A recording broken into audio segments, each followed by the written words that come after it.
லூக்கா 10ஆம் அதிகாரம். இவைகளுக்கு பின்பு கர்த்தர் வேறே 70 பேரை நியமித்து தாம் போகும் சகல பட்டணங்களுக்கும் இடங்களுக்கும் அவர்களை தமக்கு முன்னே 2 பேராக அனுப்பினார். அப்பொழுது அவர் அவர்களை நோக்கி, அறுப்பு மிகுதி, வேலையாட்களோ கொஞ்சம். ஆகையால் அறுப்புக்கு எஜமான் தமது அறுப்புக்கு வேலையாட்களை அனுப்பும்படி அவரை வேண்டிக் கொள்ளுங்கள். புறப்பட்டு போங்கள். ஆட்டுக்குட்டிகளை ஓநாய்களுக்குள்ளே அனுப்புகிறது போல இதோ நான் உங்களை அனுப்புகிறேன். பணப்பையையும் சாமான் பையையும் பாதரட்சிகளையும் கொண்டு போக வேண்டாம். வழியிலே ஒருவரையும் வினவவும் வேண்டாம். ஒரு வீட்டில் பிரவேசிக்கிற போது, இந்த வீட்டுக்கு சமாதானம் உண்டாவதாக என்று முதலாவது சொல்லுங்கள். சமாதான பாத்திரன் அங்கே இருந்தால் நீங்கள் கூறின சமாதானம் அவனிடத்தில் தங்கும். இல்லாதிருந்தால் அது உங்களிடத்திற்கு திரும்பி வரும். அந்த வீட்டிலே தானே நீங்கள் தங்கியிருந்து அவர்கள் கொடுக்கிறவைகளை புசித்து குடியுங்கள். வேலையாள் தன் கூலிக்கு பாத்திரனாயிருக்கிறான். வீட்டுக்கு வீடு போகாதிருங்கள். ஒரு பட்டணத்தில் நீங்கள் பிரவேசிக்கிற பொழுது ஜனங்கள் உங்களை ஏற்றுக்கொண்டால் அவர்கள் உங்கள் முன் வைக்கிறவைகளை நீங்கள் புசித்து அவ்விடத்திலுள்ள பிணியாளிகளை சொஸ்தமாக்கி, தேவனுடைய ராஜ்யம் உங்களுக்கு சமீபமாய் வந்திருக்கிறது என்று அவர்களுக்கு சொல்லுங்கள். யாதொரு பட்டணத்தில் நீங்கள் பிரவேசிக்கிற பொழுது ஜனங்கள் உங்களை ஏற்றுக்கொள்ளாவிட்டால் அதன் வீதிகளிலே நீங்கள் போய், எங்களில் ஒட்டின உங்கள் பட்டணத்தின் தூசியையும் உங்களுக்கு விரோதமாய் துடைத்து போடுகிறோம்.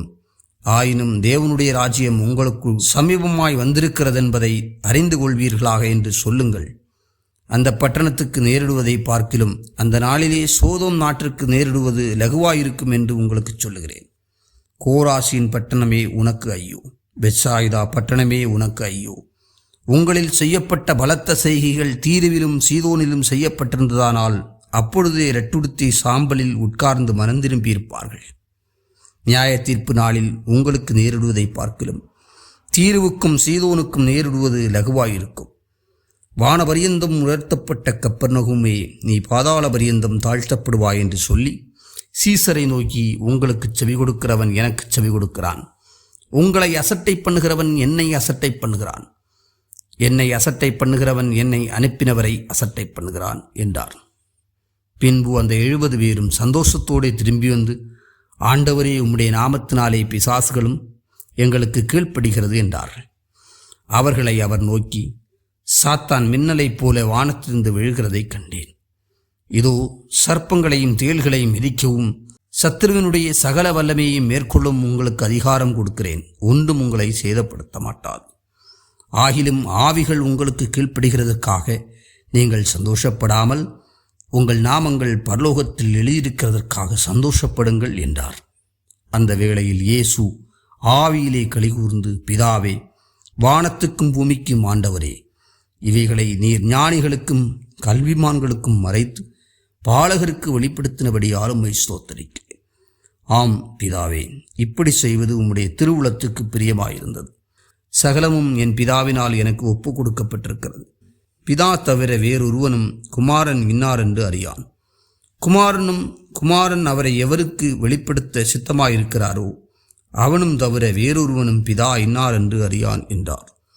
பின்பு தமது சீஷரிடத்தில் திரும்பி தனித்து அவர்களை நோக்கி, நீங்கள் காண்கிறவைகளை காணும் கண்கள் பாக்கியமுள்ளவைகள். அநேக தீர்க்கதரிசிகளும் ராஜாக்களும் நீங்கள் காண்கிறவைகளை காணவும் நீங்கள் கேட்கிறவைகளை கேட்கவும் விரும்பியும் காணாமலும் கேளாமலும் போனார்கள் என்று உங்களுக்கு சொல்லுகிறேன் என்றார். அப்பொழுது நியாயசாஸ்திரி ஒருவன் எழுந்திருந்து அவரை சோதிக்கும்படி, போதகரே, நித்திய ஜீவனை சுதந்திரித்துக் கொள்ளும்படிக்கு நான் என்ன செய்ய வேண்டும் என்று கேட்டான். அதற்கு அவர், நியாயப்பிரமாணத்தில் என்ன எழுதியிருக்கிறது? நீ வாசித்திருக்கிறது என்ன என்றார். அவன் பிரதியுத்தரமாக, உன் தேவனாகிய கர்த்தரிடத்தில் உன் முழு இருதயத்தோடும் உன் முழு ஆத்மாவோடும் உன் முழு பலத்தோடும் உன் முழு சிந்தையோடும் அன்பு கூர்ந்து உன்னிடத்தில் அன்பு கூறுவது போல பிறனிடத்திலும் அன்பு கூறுவாயாக என்று எழுதியிருக்கிறது என்றான். அவர் அவனை நோக்கி, நிதானமாய் உத்தரவு சொன்னாய், அப்படியே செய், அப்பொழுது பிழைப்பாய் என்றார். அவன் தன்னை நீதிமான் என்று காண்பிக்க மனதாய் இயேசுவை நோக்கி, எனக்கு பிறன் யார் என்று கேட்டான். இயேசு பிரதியுத்தரமாக, ஒரு மனுஷன் எருசலேமிலிருந்து எரிகோவுக்கு போகையில் கள்ளர் கையில் அகப்பட்டான். அவர்கள் அவன் வஸ்திரத்தை உரிந்து கொண்டு அவனை காயப்படுத்தி குற்றுயிராக விட்டு போனார்கள்.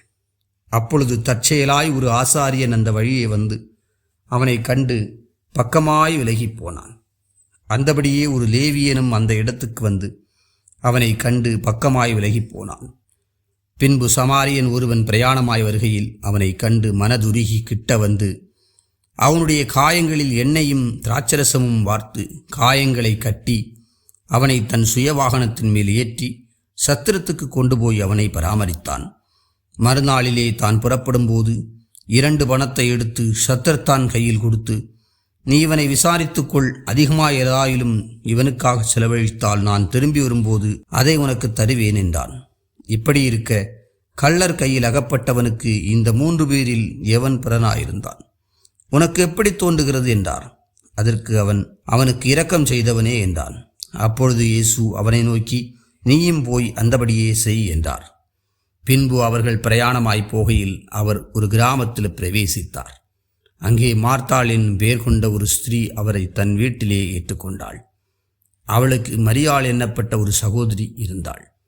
அவள் இயேசுவின் பாதத்தருகே உட்கார்ந்து அவருடைய வசனத்தை கேட்டுக்கொண்டிருந்தாள். மார்த்தாளோ பற்பல வேலைகளை செய்வதில் மிகவும் வருத்தமடைந்து அவரிடத்தில் வந்து, ஆண்டவரே, நான் தனியே வேலை செய்யும்படி என் சகோதரி என்னை விட்டு வந்திருக்கிறதை குறித்து உமக்கு கவலை இல்லையா? எனக்கு உதவி செய்யும்படி அவளுக்கு சொல்லும் என்றாள். இயேசு அவளுக்கு பிரதியுத்தரமாக, மார்த்தாளே, மார்த்தாளே, நீ அநேகம் காரியங்களை குறித்து கவலைப்பட்டு கலங்குகிறாய். தேவையானது ஒன்றே. மரியாள் தன்னை விட்டு எடுபடாத நல்ல பங்கை தெரிந்து கொண்டாள் என்றார்.